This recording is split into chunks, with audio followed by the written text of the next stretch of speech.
The A Show. Where smart is the new sexy. And now, April Hunter. Good evening, everyone. I don't know if you can hear me or not, but my internet is all kinds of wibbly and wobbly. Are we all there, or are we working here? Am I clear? Welcome to the A Show, and hello to everybody joining us. Yeah, I'm having some internet issues, so I apologize. Please let me know. Yeah, I know AOL dial-up. Yes, Allie. So if you are, that's what I feel like I'm dealing with. I'm unhooking and checking, and so if you are having issues, let me know. But I'm not sure there's anything else I can do about it right now. Tonight we are expecting the amazingly talented and beautiful artist of dark fantasy art, Deanna Davoli, on to join us shortly. So in case you are unfamiliar with her, you should be. But she is a freelance fantasy artist based in Tampa Bay, Florida, who's been an artist since she was 14 years old. Imagine knowing that you wanted to do what you are getting paid to do since you were that young. Deanna grew up in ski country outside of Buffalo, New York, and is mainly inspired by nature and the wandering spirits living amongst her. Gotta love that. Yeah. Along with Gothic themes, emotions, music, mysticism, and spirituality. Seems like she fits right in here, right? Oh, yeah. She creates enchanting artwork using graphite, watercolor, pens, and Copic markers. See right here. Her work is sold worldwide and licensed by multiple companies.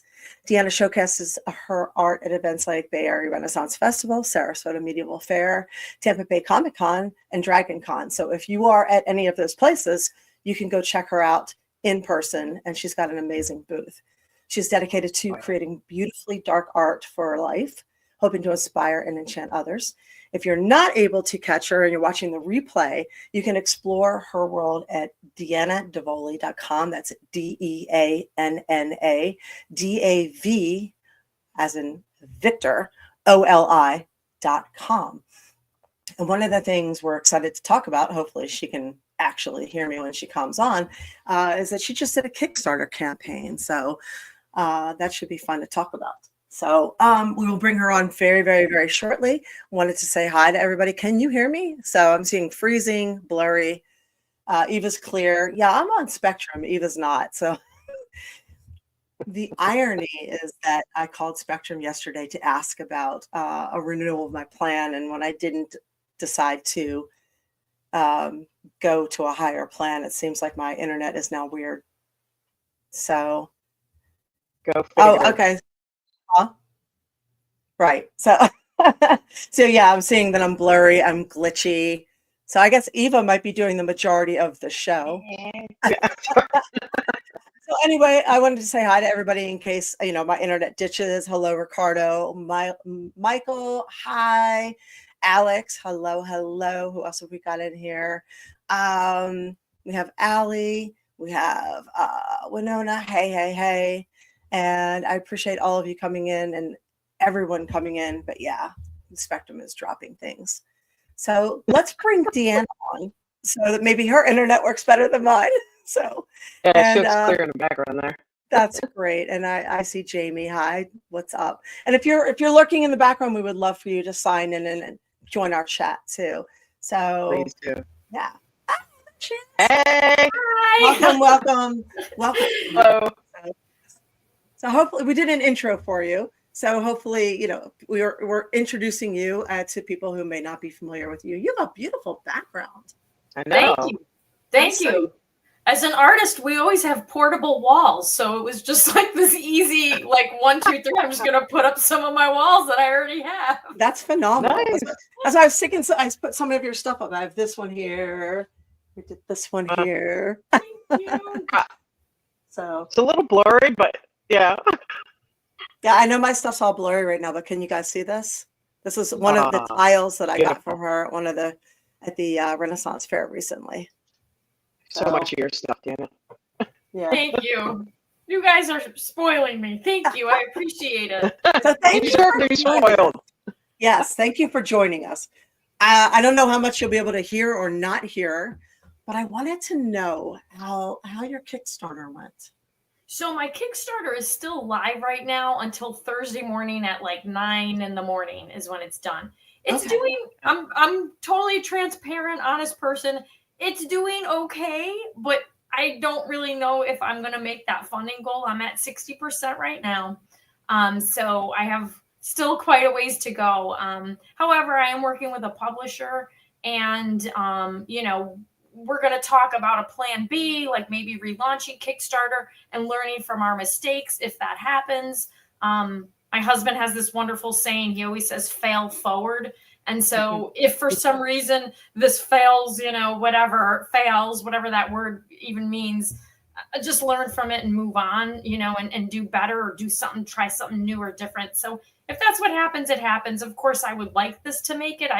I've put in, months of time and effort. And so it was my publisher who is amazing, the Four Horsemen Publications. So of course I would like it to happen, but sometimes things just don't. And I do think the hurricanes, because I'm primarily in the Florida area like you all, I do think the hurricanes impacted a lot of people. And I'm kind of seeing that now too, which makes sense. I mean, people need a home and they're like living in campers or with a tarp on their roof because they, you know what I mean? So those things happen that I know affected, and I get it. It's just life comes in the way sometimes.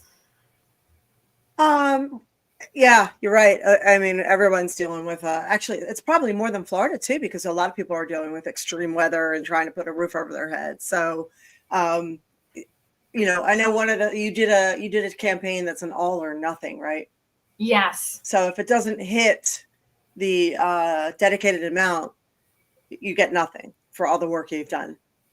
Correct. So all the people the way Kickstarter works is you're basically pledging an amount because you want to see this product come to life. Mm-hmm. And if the goal that we set, if it's reached, then whatever tier you backed, you'll get that product or products, bonuses, whatever.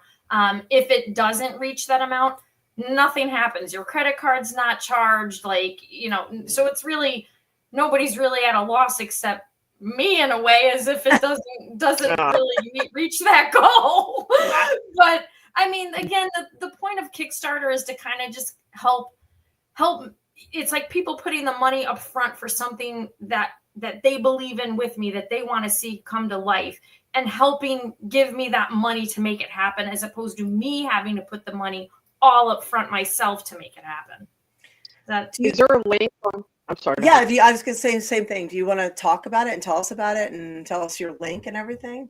Yeah, sure. I mean, is it good to can I post the link in the comment section? Yeah, definitely. That might just, I'm just going to do that because reading it out would be like a very long, here we go. We'll just go like that. There's my Kickstarter right there. I have several different tiers on there. There's even like a quote unquote tip jar. So if, the book's even out of people's budgets, they can leave just like $5 or something, and their book would still get added, or excuse me, their name would still get added into the book as a supporter. So they get a little kickback, just by their name being printed in an art book, which is pretty cool. But the book is a collector's book, so it's going to be more special than if you just did like a standard book. It has nicer, thicker pages. It will have purple foil gilding around the edges. I kind of made here. I'm gonna show this too. Oh, you put that up too, so you're good. You know how to share and do that. So we're at 6,000 of, where are we? 10,000. 10. Okay, there we go. Yeah. Well, and my publisher is the money person, not like they know like the cost and everything, so they definitely know what they needed and what happened. They're not me. I'm not the money person. I'm an artist, so I let them do the math. But I've even made like a sample kind of the book. This is just the cover. The interior. It's just wrapped around an existing book I already have. But just to give you an idea, like this is pretty much the size. It might be a touch shorter, but it's going to be about 8.5 by 11 inches, which this is. This is 140 pages. Wow. Mine will be 240 pages. So it'll Oh my be a gosh. much bigger book than this. But yeah, I designed the cover with my artwork. This will be purple foiling too. The spine here we got the back. So I know I got a little bit of a glare there. No, I can see it. No, It looks great. I can see it. Yeah. Yeah, I just did this all digitally. It's my traditional art, but then worked in Photoshop to make the cover. So, and back and everything. Yeah, So I it's, love your art. It's beautiful. Oh, sorry. Go ahead, Eva. No, go ahead. You're lagging, so it's hard for me to tell you talking. Oh, Sorry. I'm gonna have to do sign language. Like, I love your art. We're just gonna go like this the whole time. Right. Okay. Go ahead, Eva. Oh, You she take talk. over. No, I was just going to say that, so this is a book and compilation of all your artwork? Yes. story? Yeah. Okay. I mean, I don't have artwork that I did many years ago, like in college and stuff. I don't have that artwork. I would say it's artwork from like the last 15 years. Yeah, that's primarily what it is. And it's not just like a portfolio book where it's like you see just the art. It has the artwork, some like detailed shots of the artwork, meaning like close-up snippets and areas. And on many of them, I have like descriptions written about what inspired me to make them, hidden imagery. You know, like I have a whole huge Alice in Wonderland collection because I love Alice in Wonderland. I read the books as an adult and illustrated the characters as I envisioned them. So all of them have hidden references of their characters within the artwork. And I talk about that in the book. So there's like kind of these little hidden gems on top of the art, like hidden gems within the art. So I was just going to ask you that. So what inspires you? Yeah, and some of it is just, again, just nature and like a gothic sensibility. I've always been drawn to that. I grew up in the country, so I was out in the woods from, you know, I'm a Gen Xer, man. I lived in the woods practically. I'm kind of feral in a way. Oh, no, all the far. You know, so I was out in the woods a lot, and then once I was a teenager, I was exposed to like Anne Rice's Vampire Chronicles, and then you know The Crow. That movie was big. Like all that gothic lore and everything just always fascinated me. So I've always felt a desire to like combine the two, and that's kind of where all this, and Victorian stuff. That's kind of like where this all comes from. I love The symbolism you use, does it go anywhere or anything specific? I'm sorry, you were breaking up a little bit. I didn't hear that. Sorry. Oh, so she's breaking up too. It's not just me. Yeah, it's like staticky. Yeah. Okay. So I thought I was hearing it just because. You're clear. Ava's clear though. I can see Ava clearer than you, but I can hear you, April, better than Ava. Great. So between the two of us. I think mine's my earbuds because I'm having a hard time hearing, honestly. Okay. So I think what she was asking is the symbolism. How did you come to use so much symbolism in your art? You know, that's a really good question. I'm not sure I can totally answer it. I mean, again, when I'm reading, like when I read Alice Adventures in Wonderland, obviously the author inspired me with things that how he wrote things. And then a lot. Some of them, I call them Bob Ross moments because they're just happy accidents. So it's like one thing kind of started and then it's like, ooh, I like that idea. I'm going to work with that. And then it just kind of blossoms from there. And I don't really know where that seed of inspiration always comes from. But again, obviously his writing and the stories and the characters and their interactions with each other were a huge inspiration. But yeah, I'm not sure I answered that question well. No, you did. You did. Thank you. I want to ask a question too. Now I have what I see on this, but I was wondering, what is your meaning behind this one? You froze. Oh, there it is. Oh, so I started a series of birthstone broken dolls. Mm-hmm. And it wasn't originally intended to be birthstones. It just kind of happened that way because I was doing a lot of grayscale with like pops of color. Mm-hmm. And, you know, I always feel like there's so much beauty in the world and we are all so beautiful in our own way, but we all have these parts of us that are broken. That doesn't mean you're ugly. That doesn't mean you're not valuable or anything. It just kind of shows that no matter what you have broken, no matter how visual or maybe even not visual it is, that you're still there. You're still beautiful and part of this world. And that's kind of where that whole theme of broken dolls went. And they all kind of have their own little thing. Some of them are a little more creepy. Some of them are a little more warm. They're kind of all this like blend of, there's actually, I can't remember what it's called. Let me see if I can look it up quick. I'm drawing a blank on it, but there's these Chinese vases or pottery, I should say. That are fixed with the gold. Yes. And I love that. Because I know the name, I'm blanking. Yeah, there's a name for it. I can't think of it right now. But it accentuates the cracks and shows the beauty in the cracks. Mm-hmm. And it's kind of like a nod to that also. Mm-hmm. I did a whole thing. All of a sudden, April's clear, by the way. Oh, yes, you are clear. There she is. I don't know if I'm clear or not. To me, I'm clear, but that's good. Yeah, I see that too. What I see is a girl who has broken things that she's dealing with, maybe mentally, but her cat doesn't see that. Her cat loves her no matter what, and there's always loyalty there. So, yeah, spot on, April. So that's why I loved it so much. I was like, I really need that one. That's so cool. Thank you. I like them all for all various reasons. Yeah, some look like tarot cards. Some look like just, I don't know, inspiration or wild. I love your crows. You know? Oh, thank you. Yeah, I love walls with your art. I love crows and ravens. I walk every morning, and they have a tendency to follow me. I see them almost every morning. And hi, pretty bird. You know, I look up at them. They'll hang around.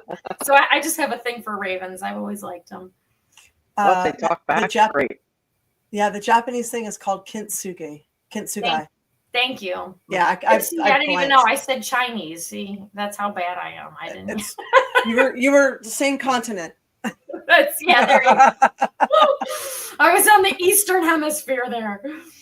So, how is it to make a living solely as an artist without needing a day job? That's got to be such a privilege and also a lot of work. Like a lot of work. It definitely is. I mean, I did have another job simultaneously for many years up until 2021. And that job I was able to work out of the house. And that really gave me a good balance, and it allowed me to do artwork when I wasn't as busy doing that, and have the weekends that I could be at a show, because I didn't really need that job, even though I was technically on call 24/7. I didn't really get called on the weekend. So it allowed me to balance those two things. I'm sure if I just did the art full time all along, I would probably have a larger portfolio and, more shows under my belt. But it worked out well for me for a time. And then it was a job through the state. I coordinated services for people with developmental disabilities. And I loved the families and the people I worked with, that they were amazing. But it was organized by a program and the state, and they were just changing things, and the direction it was going was like just not worth it. It wasn't worth it anymore. And my husband always wanted me to do the art full time, and he really helped convince me, like, I think you just need to do your art full time. Like, you're going to be happier, and you're going to, you already have this base of it. You might as well go with it. So in 2021 is when I switched gears to do this just full time. That's amazing. Yeah. Well, congratulations for that. Yeah. Michael's asking, how long have you been creating artwork? And I know it says on your bio that you've been doing this since you were 14 years old. So yeah. You've always known what you wanted to do, like George Perez. Yeah. Yeah, pretty much. I've always loved art. Yeah, in high school, I took all the art classes I could. And my degree, when I went to college, my degree is actually in art education and art history. So I actually taught symbolism. art. I taught art for a few years in a Catholic school in Sarasota when I first moved down to Florida, and then a public school for 1 year. And I still talk with some of my students, believe it or not, but I don't. I knew that like teaching long term was like not for me. I was good at it, but I was done. I'm sorry. What about doing like little courses and stuff like that? Like where a weekend artist camp or something. What was that? She was suggesting you do like a weekend artist camp, like artist getaway camps, or even like online courses or things like that. I've thought about that. It's funny though. It's like I'm used to teaching kids, so it's like I don't know if I'd be good at teaching the grown-ups. We're kids. Version, you know? Shoot, I would sign up for that. Yeah, I would too. Yeah. So, sorry. No, that's funny though. It is, and I have thought about that at times. I get busy too, and I do have my own child. She's older now; she's 13, so she's more independent. But for many years, I had the other job, and I was home, stay-at-home mom pretty much because I worked out of the house, and I was doing the art, and so time-wise, I also didn't really have the time. But she's older and super independent now, so makes life easy. She makes my life easier now. Yeah, she's very talented. You've done you must have had the time to nurture her. She's a wonderful ice skater, and an athlete. So that takes nurturing. So yeah, well thank you. And she's a good kid too, and she's a great artist. She loves doing anime art. Man, she's awesome. She's in 8th grade now. She does AP art. Now she's won awards at some cons that she's gone to where she submitted art. She's won awards in her her age group. And then she wants to be an artist when she grows up. I wonder why. Well, you're a pretty good example. Yeah. I wonder why she wants to do that. But yeah, she's cool. She's definitely though she's a great kid. So I'm very lucky. Very lucky. That's awesome. Yeah. Like Michael says, talent runs in the family. Yeah. It sounds like your husband is very supportive too, which also is insanely helpful. Oh my God, he's been amazing. Like, and we met actually. When I was in college, I worked at an art store in the mall, and we met in that art store. So Art even brought the two of us together, which is cool because he loves Salvador Dali. So he just came in to look at the prints, and instead of finding an art print, he found his wife, his future wife. Oh, that's so cool. It's like The Alchemist. You'll find your treasure if you go over there. He found a different work of art, So, and a couple of people are asking if, hi, Steve. Hi, everybody coming in late. Hello, Josh and everybody, Alan. And yes, Eva's mic is giving us a little static and attitude, but you got three artists on here. What do you expect? Just deal with it. We're not tech people. No, yeah, not exactly. So here's a question for you. And I got a couple questions for you. I have questions. So you taught art. So that back in the day when there was no television, art was the thing, and how the artists used to stick symbolism in there that they were all aware of, like the random fruit baskets and an apple or a book or an animal. Yeah. So you're familiar with that, I'm assuming, yes? I think so. Yeah, like the highlights magazines. Is that what you're talking about? No, way back in the Renaissance era. Oh, in the Renaissance era. I'm sorry. Yeah. I thought you meant when we were kids. Oh. Well, that too. We're not that old. Highlights magazines. Hell yeah. Oh, yeah, I loved those magazines that used to find the hidden apples. In the dentist's office, right? And stuff. Yes. There he had to keep us busy somehow. There's been a long history of hidden art. Yes, I do know what you're talking about, though. With I mean a little bit, obviously, but yes, I have seen that where there are hidden things, and of course, you got like more modern, not just even Renaissance. You got like MC Escher and even Salvador Dali, you know, that definitely put a lot of hidden imagery in their work as well. So yeah, Yeah, I a lot of but anyways, statements you on had a question to ask about that. I do. Sorry. Yeah. I was going to ask you, well, what advice would you give to your younger self? What advice? Ooh, that's a good question. I think the biggest thing, and I still need to remind myself of this, and I would probably say it to almost any artist, is don't compare your art to anybody else's. Mm. Because that it's one thing to be like inspired, like, oh, you see how somebody who you think is amazing, and that is like, oh my God, I want to make amazing art too, and it inspires you. That's great. But sometimes, and I get stuck in this rut still too, I'll see somebody's art who I absolutely love, and then I kind of beat myself down that mine doesn't look that way. And I don't do it all the time, but it does happen. It does happen. And so that would be, even like I said, it'd be advice to myself now, in the past, and in the future. Don't compare yourself, your art, to somebody else's. That's actually really good advice. I like like that one. that. Yeah. Yeah. And it's not easy to do. It's one of the hardest. No, it's not. No, it's not. So, You know what? Even in any field, not just artists. You know? yeah, exactly. yeah. You shouldn't compare yourself to anybody, because I mean, No. that's just, We're all that's just different. a recipe of, yeah, exactly. Some people are more feral than others. So Yeah. who or what has been your biggest teacher? Biggest teacher artistically, I would definitely have to say Larry Elmore.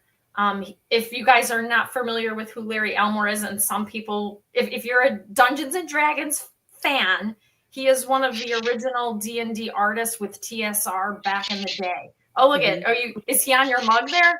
No. Oh, no. When Eva's birds, Eva has birds. She adopts. Yeah. Oh. Yeah, she adopts birds, and some of them get really loud. And when they start getting loud during the show, you should drink. It's a drink. Time to drink. I'm in. Mm-hmm. Anyway, Larry Elmore, Dungeons and Dragons. Yeah, he I took a drawing or a painting class with him in 2009. Oh wow. And even though like I went to college for art, it was really art education. So I had more education classes than I did like studio classes. I had a few. I had a couple drawing, a couple painting, and then some like design type classes, but it was more education. So when I took Larry's class, it was only 1 week long, and I did it 2 different years in a row. I did 2 consecutive years in a row. I learned more from him in those 2 weeks than I have, than I had from any other artist. He is super down to earth, not pretentious, so helpful. I still talk with him. I actually talked on the phone with him last week. So about my Kickstarter. He's a great human. He's like legendary. He's just a legendary artist, and mentor wise, like he definitely, anytime I had a question about anything, even business wise, he would, he would be there for me or any artist that he knows. Like he's great. So yeah, I would say he would be my mentor. I can also actually put out another name. I'm going to say, Jasmine Beckett Griffith. She does a lot of big-eyed art, super well, like world-known artist. She wrote the forward in my book too. Yeah, she does a lot of cards, right? Doesn't she? Like not tarot cards, but the other ones, like the art cards. I have her stuff on my wall right here. You can't see. Oh, okay. There you go. If you Google her, you probably recognize her. I mean, she has a pop gal. She's at the Pop Gallery in Disney. She does some licensed stuff for them. She has her own line of stuff. She's with the Hartford Gallery. She's amazing. She also she does oracle cards. Yes. Oracle cards. Yes. Yeah. Oh yeah, it's doing that blurry thing. Yeah. But but you can kind of get a little glitch of it. But she's amazing too. Like again, anytime I've had a question or anything, I can ask her, and she's just so willing to be helpful to any artist. And I hope that I'm that way for other artists too, because I always get people that come in my booth and ask me questions, and I answer as long as I know the answer or can give any type of advice, I'm happy to do it. Yeah, that's her art right there. I know it's blurry, but You know, it's I just guess technical I have them difficulty already. She today. has Alice in Wonderland oracle Yes. cards that I have. yes. Love And those she cards. loves Alice in Wonderland like me too. So, and she wrote the forward in my book. That's amazing. So You should do which we need to Oracle and get tarot cards. kickstarted. I know. Yes. I know. We need to get your book funded so that we can actually read the forward in your book. I know. That would be nice. She wrote a beautiful forward too. Like I was crying when I read it because yeah. It's just like, really? You think that of me? Oh my God. Oh, Is there a link on your webpage to the Kickstarter, I assume? Yes. Yep. Yeah, right on the homepage there is. I have, I believe the banner, there's like a banner that comes up that should link directly. And then there's also, I believe, I gotta look. I don't remember now because I did it. Too much has happened in the past month and I don't remember. Yeah.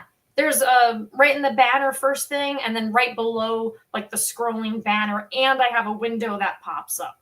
So if you go to my website, you can find the Kickstarter. Which is easy. Awesome. It's DeannaDavoli.com, DeannaDav as in Victor, OLI.com. Mm-hmm. And we have a cool question here from Jason. Do you think Frank Frazetta is the standard by which all other fantasy artists are compared, or Boris Vallejo? I mean, they are like one of the originals. And I do think, again, like Larry Elmore, Jeff Easley, and that whole group too, I feel like they are definitely like the core fantasy artists that really inspired and propelled so many of us to create this fantasy world, whether it's science fiction based or like woodsy fairy tale, Dungeons and Dragons type, yeah, I think all of them. But yeah, definitely Frank Frazetta would be up there on that list, I think. Yeah, that's an interesting question. Thanks, you guys. If you have questions, please put them in the chat. Have you thought about doing any of those things after your Kickstarter? Of work for like I saw the tarot cards. Yeah, oh yeah. So she's asking if you thought about doing your own oracle cards. I think you illustrated tarot cards, right? Yeah, I did. I illustrated not a whole tarot deck. There is there's a company called 78 Tarot that started I think over 10 years ago. And what their idea was to have a different artist per card to like illustrate each card. So I was in the original deck, which had no theme, and it's not in print anymore. It was like a collector's thing. So I was in that original deck, and then they've had, God, I think like 8 more decks maybe since. I was in their elemental deck. I was in their carnival deck. I was in their nautical themed deck. I think that was it. I think it was in those 4. And I told them, because then I told them I didn't want to be in a few more, like I had backed off then.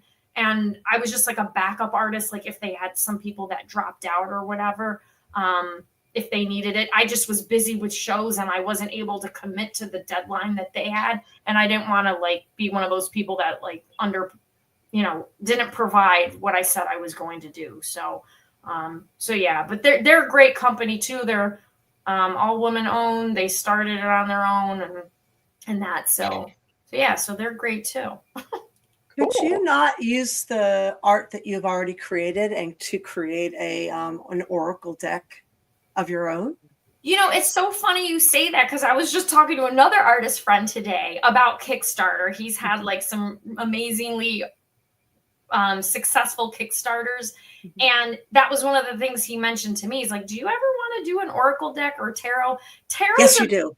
I know. I would do an oracle deck before a tarot deck, only because tarot, there are 80 something images you need to do that. And I need to work faster than I do, but I don't always. And so I feel like it would just take me so long to complete that. And I would get sick of it too quick. Like I would get bored with it. So I'm like, I'm not ready for that yet. Maybe one day, maybe it's one of those things I'll chip away, and then after 20 years, I'll be like, oh, I made a deck. But it's not something that I would like chip out like one after another. So I understand that. And if you ever need a writer, I might know one. Oh, okay, good. Yeah, because I'm writing not talented like that, I admit. Yeah, they're hard. You really have to. Yeah. So for everybody joining us late, and we do have some latecomers here, Deanna is doing a Kickstarter, and she is on her last 2.5 days, right? Yeah. Mm-hmm. So let me switch over real quick and show them. Hang on a second, share screen. Let's go back to this for just a minute, because I think this is worth sharing since we have a larger crowd now. Oh yeah. So we're 60% of the way here, right? So we're here. We got to be here. This is an all or nothing project right here. So Support her. 37 hours to go to get this book done. It's a hardcover. It'll be a foil. It is going to be gorgeous. And I just think it needs to be done. I think we could get it there. As much as you can, everybody. Yeah. I mean, if everybody kind of throws in a couple bucks, we can make it happen, I think. Absolutely. So, I mean, and it's just so pretty. Yeah. So excited. I know. Keeping fingers and toes crossed. Absolutely. So it's really easy. You can find it right off her own website, DeannaDavoli.com. She's got a link right there for this. Mm-hmm. So if you want to help make that dream come true, she's got the dark fantasy art. It's amazing. And you can see some of it behind me. I have some here, some here. So obviously I'm a fan.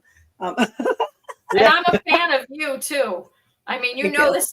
So just so everybody knows how April and I met, she walked in my booth, I think it was like 2 or 3 years ago at the Ren Fair. And she had this amazing Viking costume on, total badass warrior. And I'm like, oh my God. And I'm like going up to her like this, do you mind if I take pictures of you so I can use it for reference in a drawing one day? And you were like, oh yeah. And you, I didn't have to tell you what to do. You were like, bam, bam, bam, bam.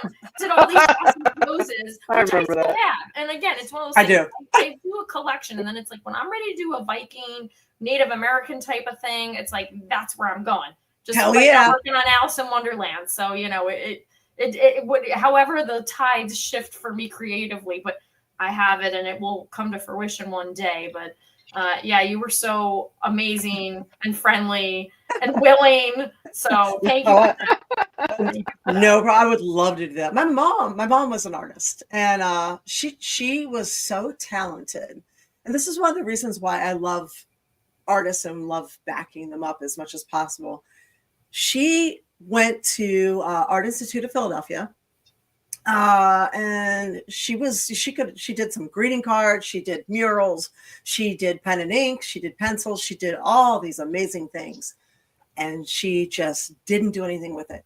She gave it up to have a 8 to 4 job working in a hospital, because she felt back on the whole, you got to have a uniform, got to have a steady job, can't go out there, a starving artist can't do it. And she just, all that school, all that time, all that talent, she just gave it all up for what she viewed as security.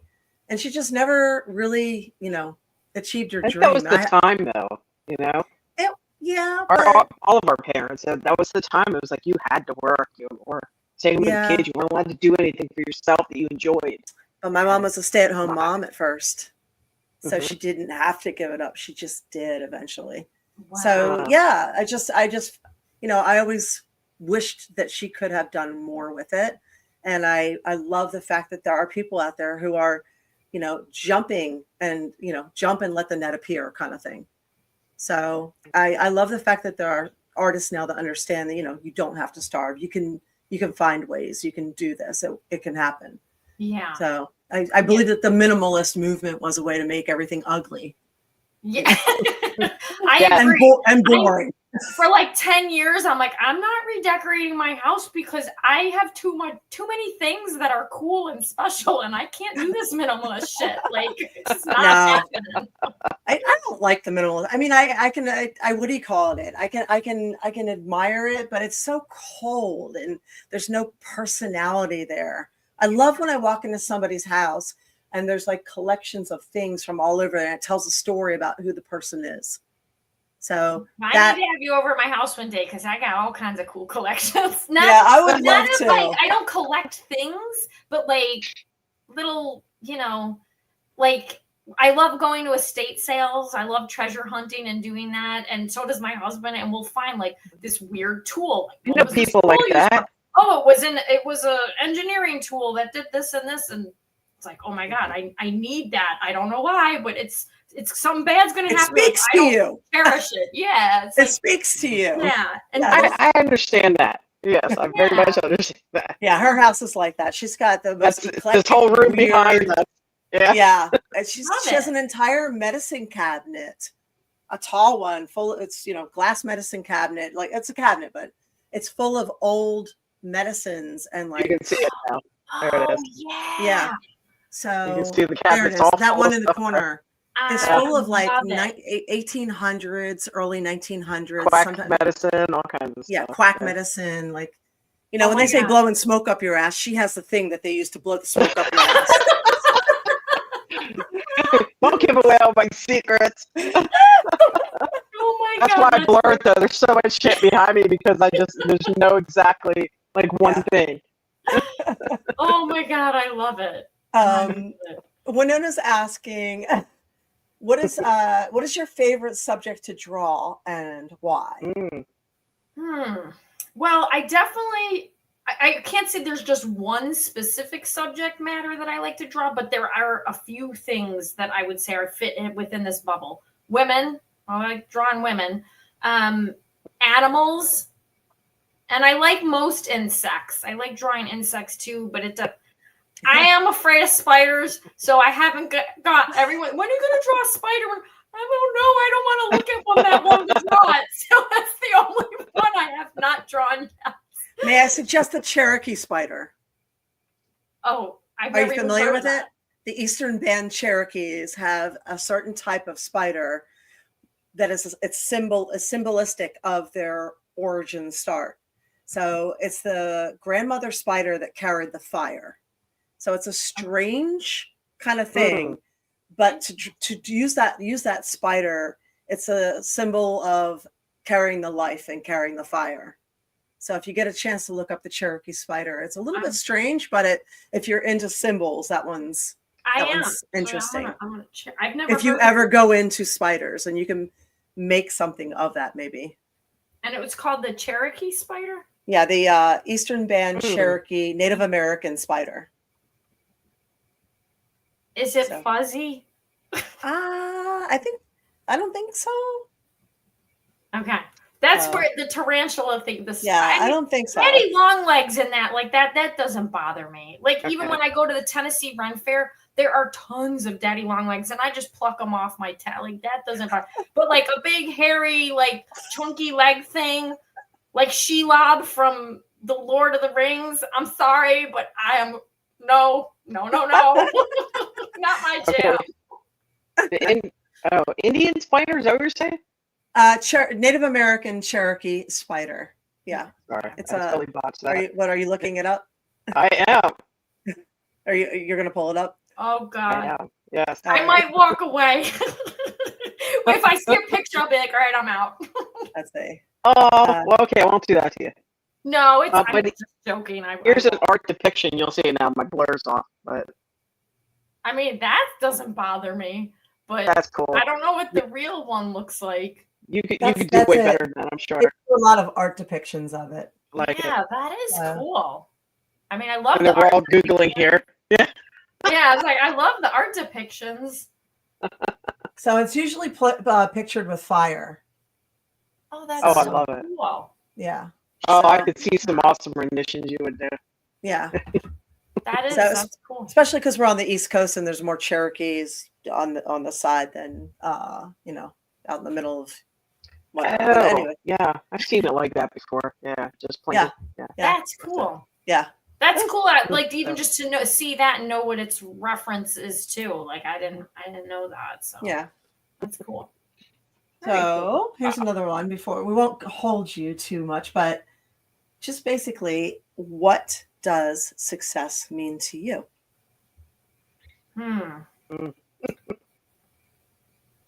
Well, I definitely think being happy is the most successful thing anyone can do because that really truly is a mindset. So I would say happiness would be the most successful thing because if you're happy, then everything else in your life is as it should be. I like it. Yeah. How do you become happy? What's your advice on that? Well, first of all, I can tell you I'm definitely not always happy. Content, I laugh a content. lot and everything, but I definitely have like a lot of sad times and stuff like that too. I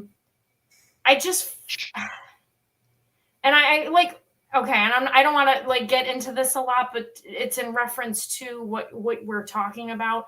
Mm-hmm. My dog, sadly, we had to put down about 3 weeks ago. I saw that. And so he was my companion. Like it was really, I mean, and we've had dogs in the past and it's always an emotional, they're your family, you know, it's always an emotional, very difficult thing. So I can say for like a good 2.5 weeks, I was majorly depressed, but I slowly, started getting out of that by reminding myself of good things, talking. I have such amazing friends and family, and my husband's amazing, and just the support and being able to talk about it and reminding myself of all the wonderful gifts that we have already and cherishing my time that I had with the dog. You know what I mean? Like just all those things. It's to me, it's such a mindset. It's changing, flipping that switch in your brain. And I know there are people who have, more clinical, serious things that I'm not a medical person. I'm not by any means trying to help anyone in that regard. But for me, what I like to do is try and remind myself of all the things I'm grateful for that I do have. And I think just the gratitude and reminding myself of that, I'm healthy. I got a wonderful family. I have a beautiful home I live in. I get to sell my artwork. I make other people happy selling my artwork. I'm so lucky. Like that's such a good thing and such a encouraging thing to keep me going and make me happy. It is. It's a choice that you make to look at it a certain way. Yes. I remember walking down Ybor City and there was a inscription in one of the stores on the glass. And it said, "We honor the dead, not with grief, but with gratitude." And that has stuck with me for ages. I just, it's, you can always look at what you've lost, or you can look at what you had and be super grateful for it and grateful for that time. Yeah. So I think I'm sure they're grateful for us. Yeah. I think our pets choose us. They come into our life for a reason because they're, there's just all our souls matched up and they're there for a reason. Yeah, definitely. It's hard no matter what. Yeah. No matter how much time you have with them, it's never enough. But that's true. Again, it's one of those things. It's like you're just grateful that you had them and you gave them a good life. And one day I'll probably get another dog, but I'm one of those people. I need like the time to grieve. It probably be a year, maybe 2. I can't yet. And they will pick you anyway. It'll be at some point, poof, hey, there it is. April can attest to that one. That's what happened to me. I said, I'm not doing it again. And then a year later, somebody asked me to foster an elder dog. And then I had that elder dog. So I think it was a year after mine too that I ended up with my next dog. Yes, same thing. And Jamie is saying that unlike your phobia of spiders, his phobia is snowbirds. Oh, I have a really funny story to tell about snowbirds.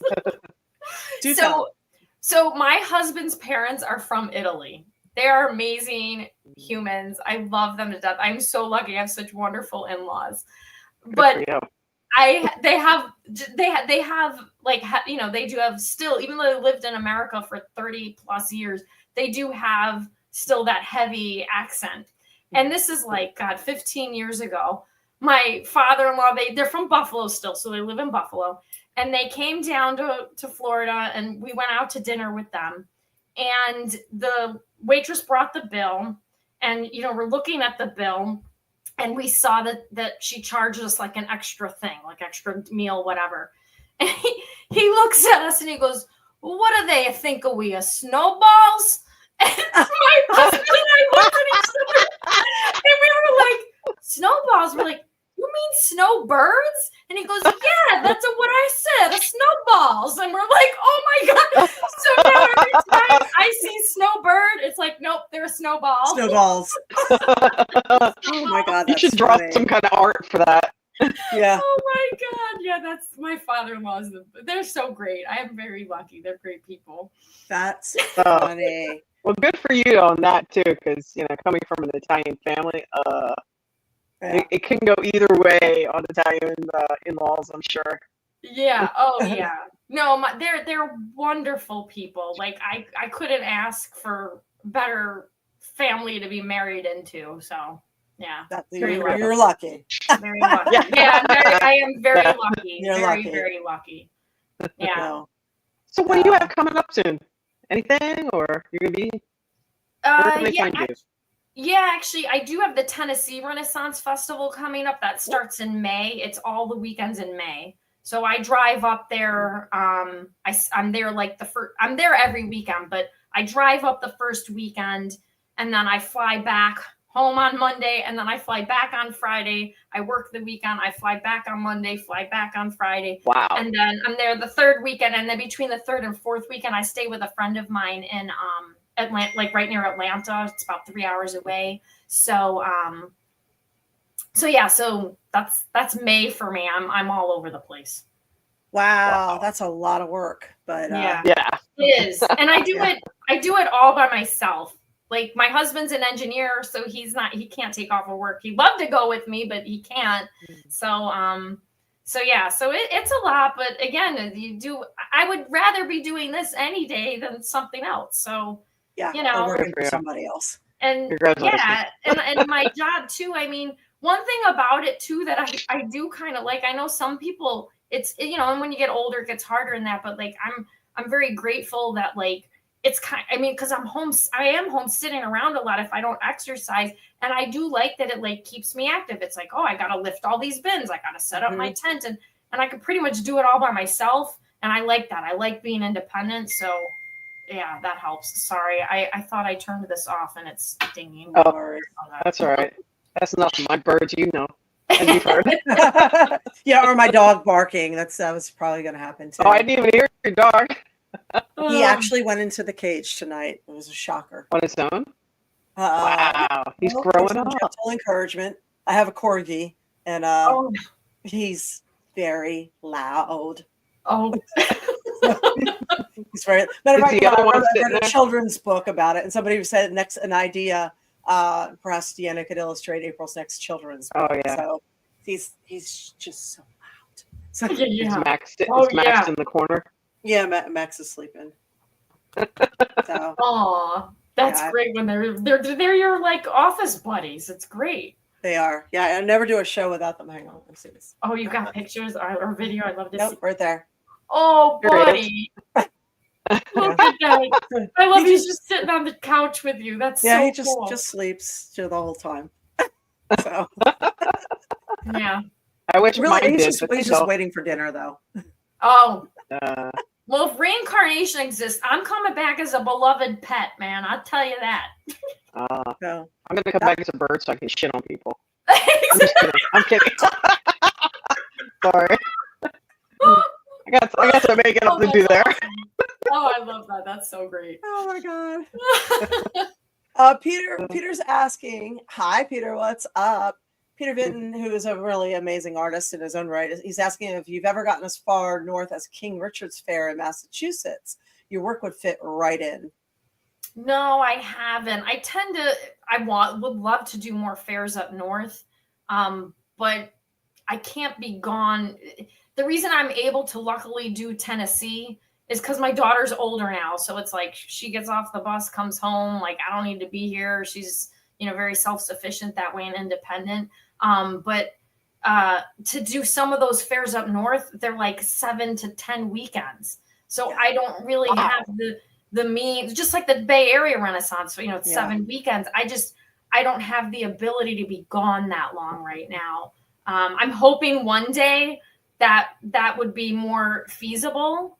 Maybe when my daughter graduates high school, she goes to college, whatever, it might be easier. But again, I want my husband with me, and I don't know at this point in time, I don't know if he would be able to work remotely that long or anything. So I want to do more up north. I just don't know.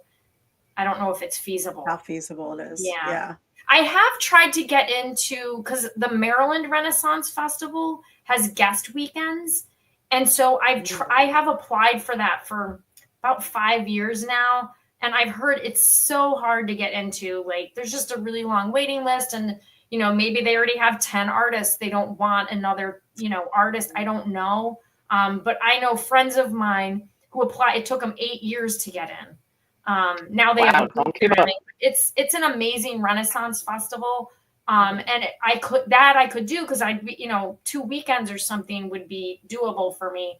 But again, I couldn't do like the whole run of the fair. Yeah. What time of year is it? Do you know? It's in the fall. So I think I don't know if it starts right before Labor Day weekend or right after Labor Day weekend, somewhere right around there, I think. And then it goes for like 9 weekends. I can actually, let me see.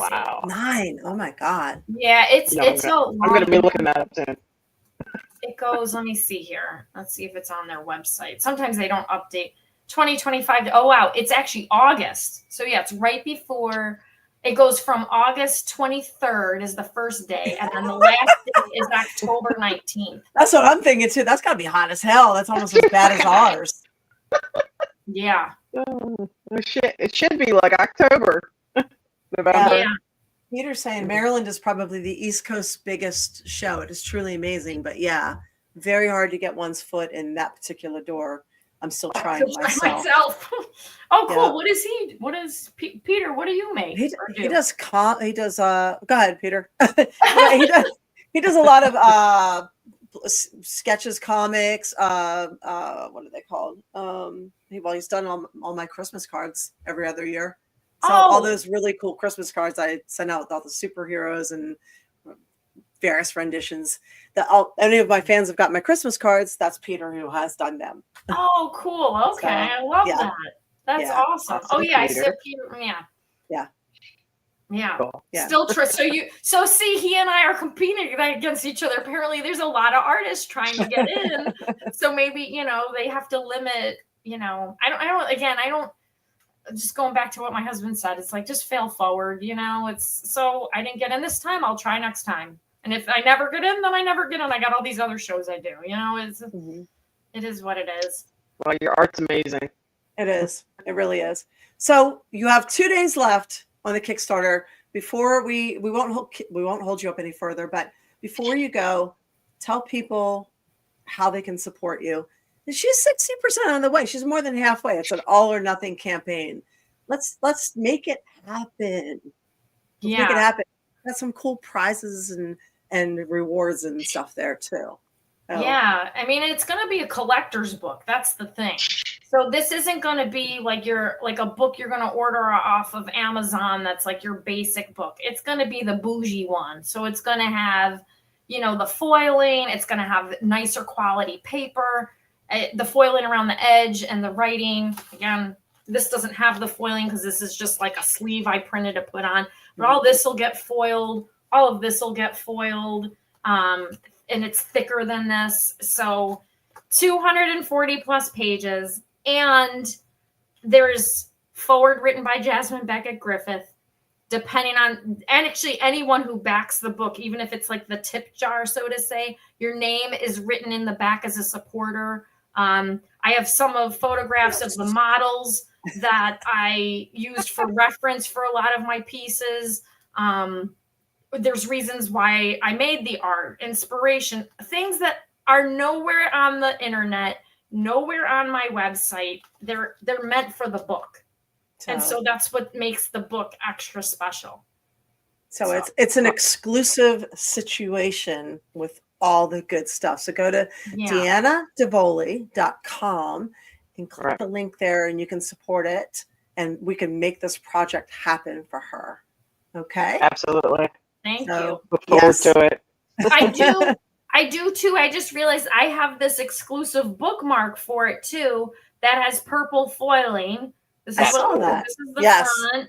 That's the back. Ooh. It's like very, I know it doesn't look thick on there, but it's like a thick bookmark. You know, like here's a piece of paper and here's, you know, so it's like a heavy duty bookmark and it's got this gorgeous foiling on it. This is exclusive on Kickstarter too. So if people, I want that. Depending on the tier you back to get the book. And honestly, at this point, which I know my publisher wouldn't care if I say this, even though they don't all, no matter what tier you back, doesn't necessarily include this, I will throw this in anyway. Like this will just get included. So I'm just looking to get this thing going. I read, so I go through bookmarks. I definitely want one. I want to buy the book too. I love it. I think it looks beautiful. I love it. Oh yeah, absolutely. So everybody get on there, support her. Yes. If you can't find it, to go to there. Sorry. Yeah, Deanna Davoli, DeannaDavoli. If you're watching a replay of this, she has until Thursday night, right? Thursday morning. Thursday morning. So we've got 37 hours ish. Yeah. Right? Busy everybody. The clock is a ticking. Yes. And again, it's an all or nothing campaign. So let's see what we can do. So absolutely. Thank you all so much. I'm so grateful. Thank you for coming on. So fingers crossed. Yes, I appreciate everything. It's been a pleasure to talk with you more and get to know you. Well, I need to just talk to you more to get to know you more too, because we talked about me a lot. But I would love, we definitely need to catch up more and stuff. So aren't you sort of down the road? Are you in what? Palm Harbor-ish? Yeah, I'm in Palm Harbor. Yeah. Okay. I'm in Oldsmar. I know. We need to like make a point to be like, let's go off to dinner. Let's do something. Like we really need to, all three of us. And have some of our own shenanigans. That would work. Yeah. I would be up for that. And then have you back on after that Kickstarter makes it and see what the finished book looks like. Yes, that would be awesome. That would be so cool. Well, good luck, kick ass, and fail forward. I like it. Fail forward. Go with what my husband says. We're going to fail forward if it doesn't make it, but that's okay. We're going to hope for the best right now. Yes. Mm-hmm. All right. Thank you for giving us your time. Thank you. Thank you for everything. I really appreciate it. Thank all the people for being here and asking the questions. I feel very loved right now and my heart's glowing. So thank you. My beautifully dark heart is glowing. We'll say. Purple foily kind of glowing, hopefully. Yes. Purple foiling glowing. All right. We will talk to you soon. All right. Sounds good. Have a good night, everybody. Thank you. Bye. She's awesome.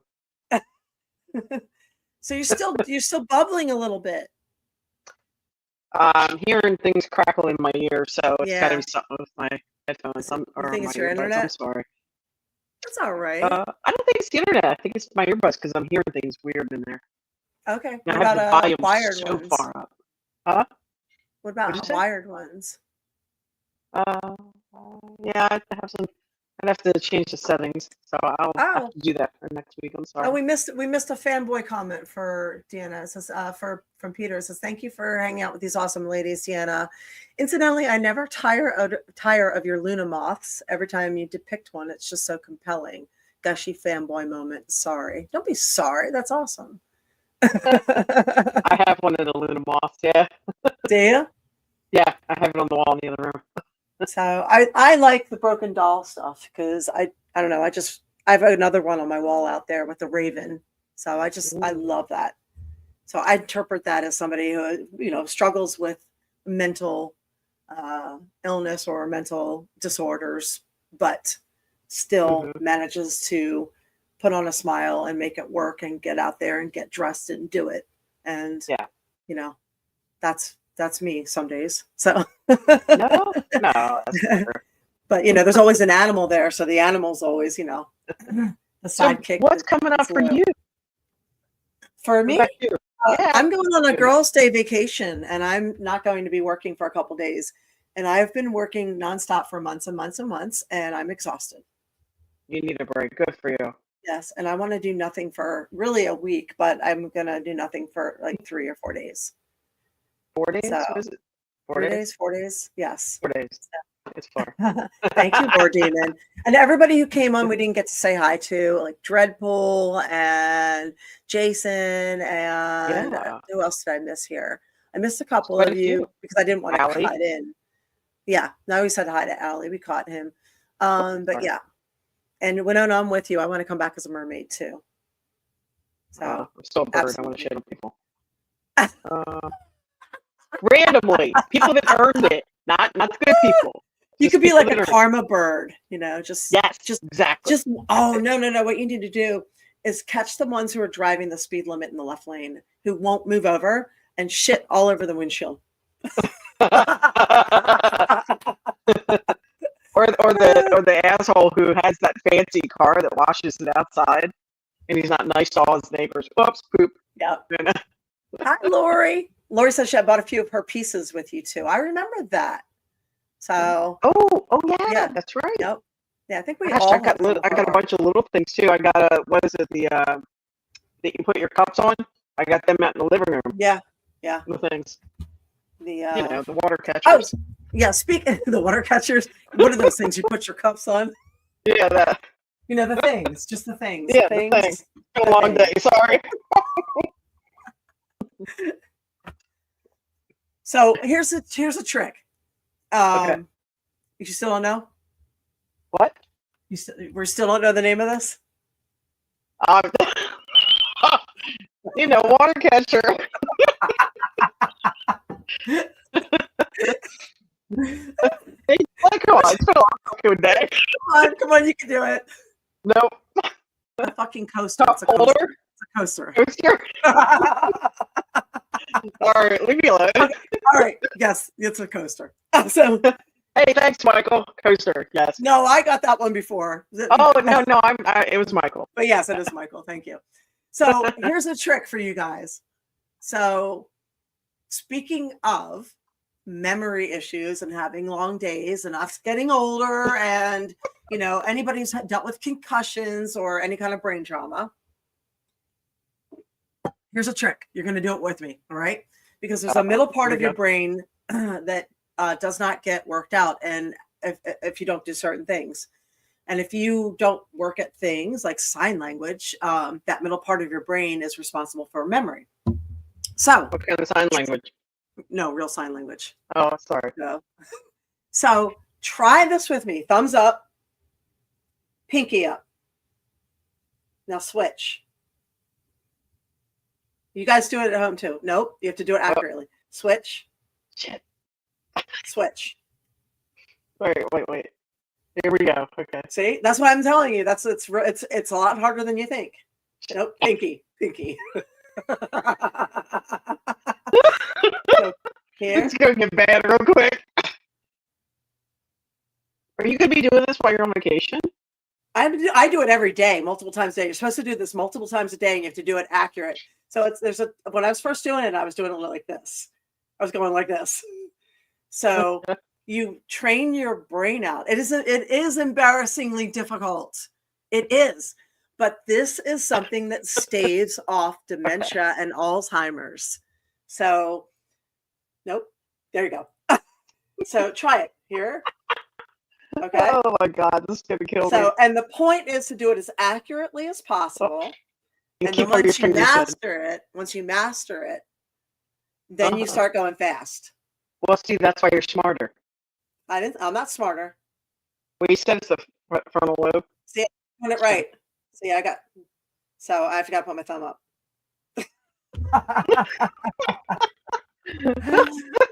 Oh shit. Okay. So, yeah, it's something that works out your brain. So it's more challenging than you I'm realize. glad, Michael. That's being nice. So, and yeah, it's something you should do every day, a couple of times a day. And what about autism? Cool, awesome dude. So, related to that. But yeah, if you try it and kind of slip it into your day. If you're driving, sitting at a red light, instead of texting, do this. I think you should just stick your hands out the window and show people what you're doing. There you go. Kidding. See, it's just going to get worse. I will try. I will do it throughout the evening. Yeah. There you go. Allie, I'm glad you're getting the hang of it. That's awesome. Thank you. Right, Thank so you, Mauricio. Okay. All right. So, whoops, April's freezing now. Oh, there you are. Am I? Yes. Well, no, I'll wait till a better day, and we can cut out early a little bit, and since we're both having internet problems. Well, next week, do we have a guest next week? We do. We have Brian on. Hang on. I went blank like you did. Let me dig out that information real quick. While you're doing that, I'm going to respond to what Al just said. I hope the gesture isn't offensive in some foreign country. I'm You just never going to know. say I don't care. Okay, This other is side. a brain exercise. So Yeah, it probably is somewhere. So we're going to I have on know. Brian Donahauer next week, and he is a QHHT master, basically, which is quantum healing hypnosis technique. And he's written a couple books, and his latest is The Awakening Code. There are a few others. I managed to get a couple copies of his book, so I'm going to take a look, and see if I can read as much as possible before he gets here. But he has a very interesting take on AI. Really? That is, I guess, a little bit contrary to what we're being told or fed. So, he believes there's a real consciousness that we are all integrated with. So it'll be really interesting to hear his perspective on some of these things. So he'll be very fantastic guy, or fascinating guy. Yeah, he is really fascinating, and he's been in the consciousness field. He's been working in the consciousness field for a long time. Yeah. So, yeah, he will be joining us next week, and pretty excited about that. And cool, awesome dude is saying, mentioned that it helps people with dementia and Alzheimer's. I was wondering if it helps with autism. I don't know. That's a good question. That is a good question. Usually people, in my experience, people with autism tend to have better memories than those who don't. I'm sure that I'm not generalizing. I'm generalizing maybe, but I don't know. That's a good question, actually.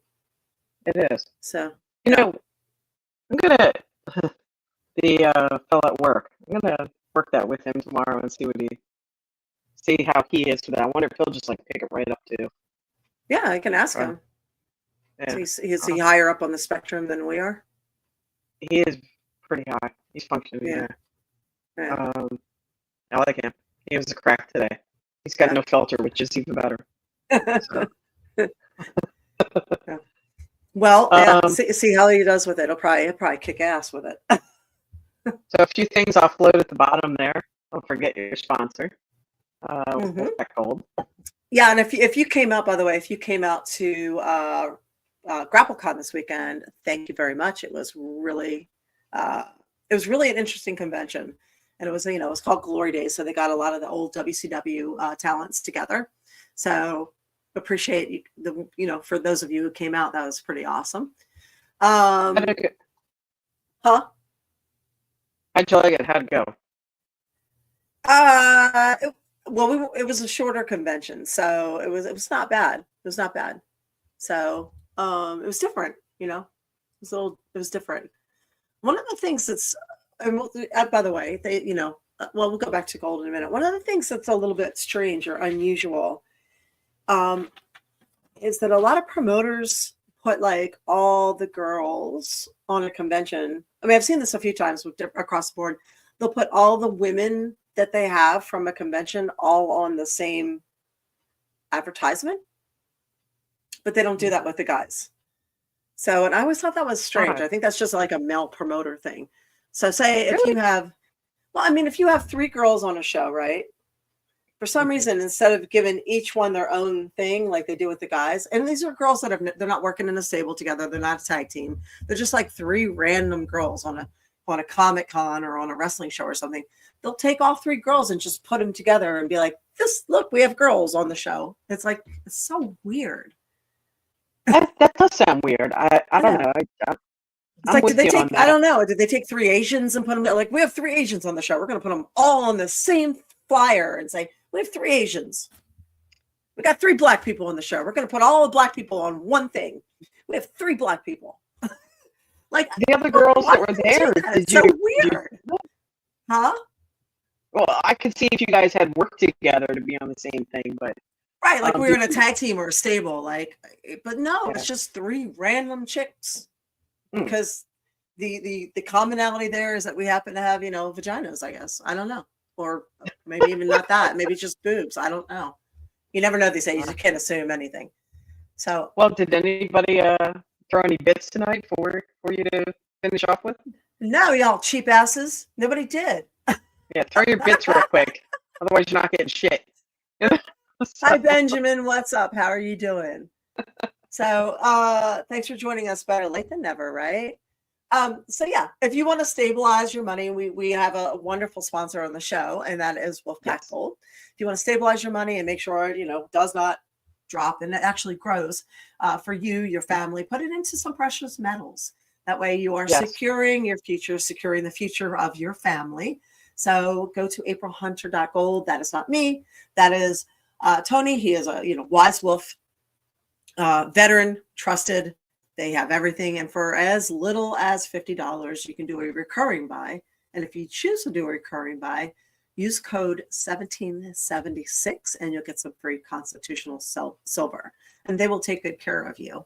So we are grateful. I saw they had some specials going on too. Some new specials starting today. Yeah, so. We're taking a look at, because gold is, gold is good. It's going through the roof. So thanks to everyone for joining us. If you are, listening to our replay, thanks for, checking us out after the fact. We appreciate it. Cool, awesome, dude. Was that nice? Is that redeem doesn't work anymore? You have to send bits. There you go. Oh, and I updated a whole lot on Patreon. So if you go to patreon.com/AprilHunter, I did what might be one of my coolest photo shoots ever last week. And I'm putting all the behind the scenes and everything on there. And I worked with a fashion photographer. We did some pretty weird, cool things. So the stuff you put up already is fantastic. Yeah, it turned out really neat. I got to actually do things and try some new things. And of course we always add like wrestling matches up there and all the fetish stuff and writing and behind the scenes with that too. So it's a little bit of everything. It's like all encompassing, all the cosplay. So we have everything on there. So yeah, patreon.com AprilHunter. So thank you for being with us. And even though we didn't get any biddies, thank you. And next week, don't forget, be saving that up and throwing next week. That's right. So we will talk to you soon. See you next Tuesday. God, that never gets old. Mwah. Thank you. I can click this. Yeah, there we go.